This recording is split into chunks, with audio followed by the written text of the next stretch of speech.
अवधूत चिंतन श्री गुरुदेव दत्त श्री स्वामी समर्थ महाराज की जय. तर आज संडे आहे. तर आम्ही आज सकाळ सकाळी खूप दिवसानंतर केंद्रात गेलो होतो. आमच्या इथं जवळच म्हणजे जवाहरनगरमध्ये केंद्र आहे स्वामी समर्थांचा.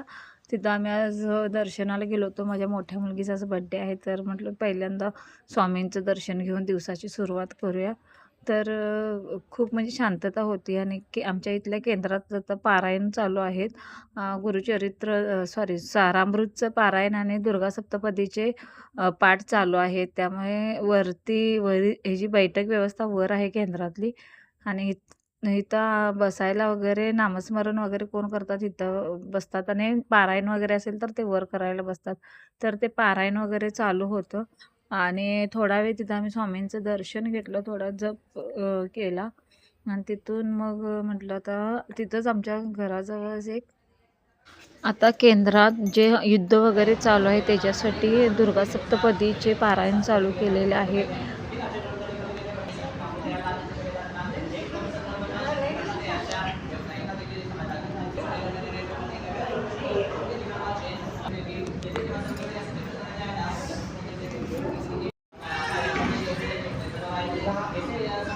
विरा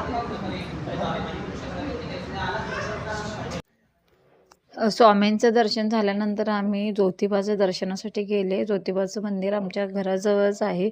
खूप छान मंदिर आहे. तिथं सकाळीच आम्ही गेल्यामुळे जास्त काही गर्दी नव्हती आणि गेल्याबरोबर बघा किती सुंदर नंदी महाराज आहेत. नंदी महाराजांची मूर्ती खूपच छान होती आणि तिथं मंदिराचं बहुतेक हे चालू आहे, कलर काम चालू आहे आणि आम्ही दर्शन वगैरे घेतलं. मग ज्योतिबाच्या मंदिराच्या दोन्ही साईडला मूर्त्या आहेत. एका साईडला गणपतीची मूर्ती खूपच म्हणजे खूप सुरेख आहे. त्याला हार वगैरे घालून मस्त सजवलं होतं. परत ज्योतिबाच्या मंदिरात पण पुजारी वगैरे पूजा करत होते आणि छान म्हणजे साफसफाई मंदिरात होती, पण मंदिराच्या आजूबाजूला इतकं घाण होतं बघा. गणपतीची मूर्ती किती सुंदर आहे आणि हे म्हणजे गोल गोल फिरताना तिथे मंदिरं छोटी छोटी आहेत. नंतर फोटोशूट पुढे केलं. इथं फुलांचे वगैरे तिथं साईडला कुंड्या वगैरे ठेवल्या होत्या, छान होत्या. त्यानंतर दर्शन घेऊन आम्ही परत आलो. जर तुम्हाला व्हिडिओ माझे आवडत असतील तर लाईक आणि सबस्क्राईब करा आणि तुम्ही कुठून व्हिडिओ बघताय ते सुद्धा सांगा.